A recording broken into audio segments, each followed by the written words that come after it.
Salü, bonjour. Herzlich willkommen zurück auf meinem Kanal. Mein Name ist Mischa Hofer und heute gebe ich euch die wichtigsten Tipps fürs Militär mit auf den Weg. Hast du schon immer wissen, wie du deine Wunschfunktion bekommst oder einfach nur, wie du nicht zum Weitermachen gezwungen wirst, dann bleib auf jeden Fall dran. Dass man für einen Marsch am besten Strumpfhosen unter den Socken anlegt und viele weitere kleine, aber sehr nützliche Tipps findest du im Word-Dokument, das unten in der Infobox verlinkt ist. Also wenn du gleich deinen Militärdienst anfängst, schau dort unbedingt nochmal vorbei. So, kommen wir nun zum ersten Tipp und der wäre Sporttest üben. Als du eine Funktion ausüben willst, die eine gewisse Anzahl an Sportpunkten erfordert, würde ich dir unbedingt empfehlen, den Sporttest im Voraus einige Mal zu üben. Ganz speziell das Planken und der Einbeinstand kann man sehr gut üben. Auch ich habe das gemacht. Ich habe sehr schnell Fortschritte erzielt. Wichtig zu wissen ist, dass der Sporttest nur eine Momentaufnahme ist. Falls es dir an diesem Tag nicht so gut gegangen ist und du die gewünschte Punktzahl nicht erreicht hast, kannst du es gleich noch versuchen, die in deiner gewünschten Funktion einzuteilen. Denn neben dem Sporttest sind auch noch die psychologischen Tests sehr relevant. Die offizielle App der Schweizer Armee bezüglich Sporttest habe ich nach unten in der Infobox verlinkt.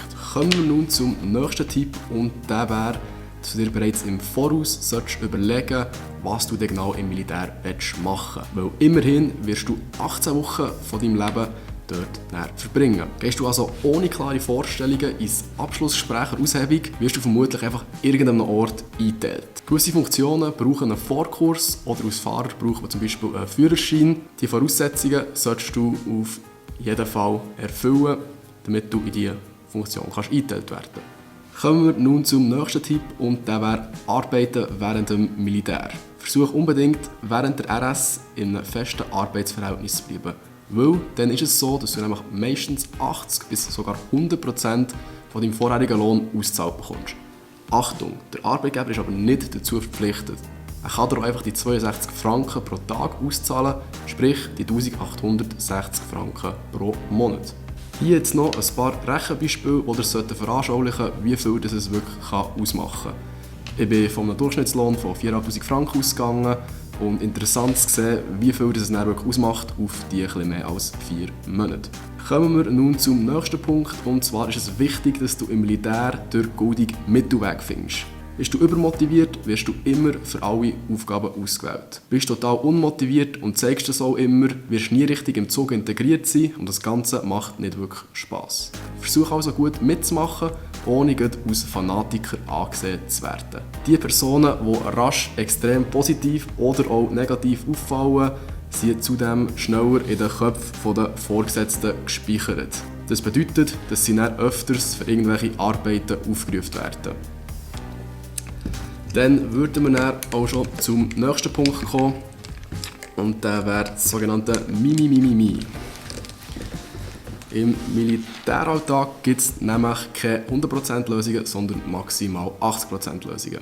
Was heisst das jetzt? Das bedeutet ganz einfach, dass es praktisch nie eine Lösung wird geben, wo alle damit zufrieden sind. Es wird immer gewisse Leute geben, die mit der Entscheidung nicht einverstanden sind. Also ist wichtig, dass ihr euch darauf einstellt, dass auch ihr euch sicher ab und zu der Gruppe müsst fügen müsst. Seid ihr immer am Rumjammern, wenn euch etwas nicht passt, werdet ihr schnell einmal von einem Kamerad oder auch von einem Vorgesetzten ein Mimimi als Antwort auf euer Rumgejammer bekommen. Der nächste Tipp wäre, das Beste daraus machen. Und zwar ist jeder von uns verpflichtet, den Militärdienst zu leisten, solange er tauglich ist. Das heisst, wieso nicht einfach das Beste daraus machen? Versuch, eine Funktion auszuüben, die dir im späteren Leben vielleicht auch noch etwas bringen kann. Oder mach eine zusätzliche Ausbildung, wie zum Beispiel die C1-Prüfung oder die grosse LKW-Prüfung.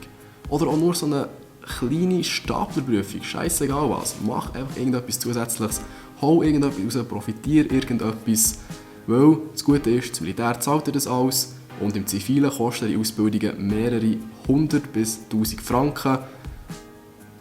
Also, do it. Kommen wir zum nächsten Punkt und der ist Stressen um zu warten und warten um zu stressen. Ein Spruch, den man immer wieder hört im Militär und leider auch eine gewisse Wahrheit dahinter ist. Denn im Militär sind einfach gewisse Leerläufe und Wartezeiten unumgänglich. Auf irgendjemanden ist man immer am Warten. Solange Kameraden nicht immer auf die müssen warten, ist soweit alles in Ordnung.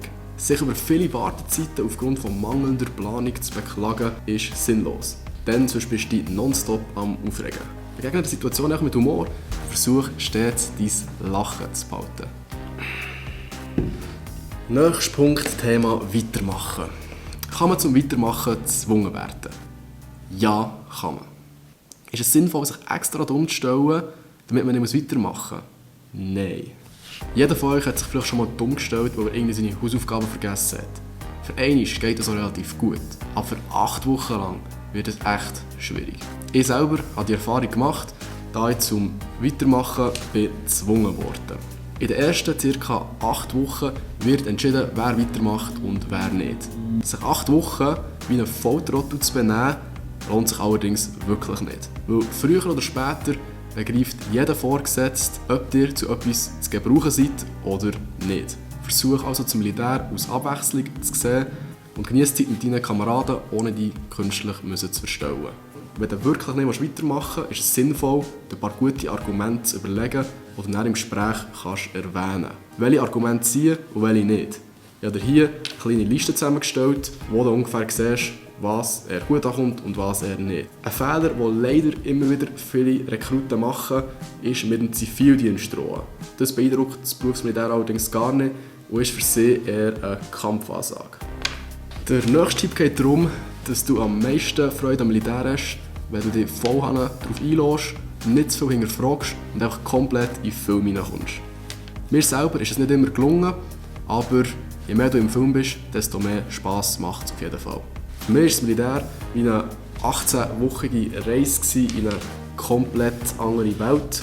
Nicht nur, weil das Militär eine komplett eigene Sprache hat mit all diesen Abkürzungen, sondern einfach auch, weil alle im gleichen Tenue rumlaufen und irgendwie gleich aussehen. Der nächste Tipp ist, niemals Material verlieren. Am Anfang deiner Rekrutenschule wirst du Unmengen an Material erhalten. Schau du also, dass du nachher halt alles dein persönliches Material kannst beschriften.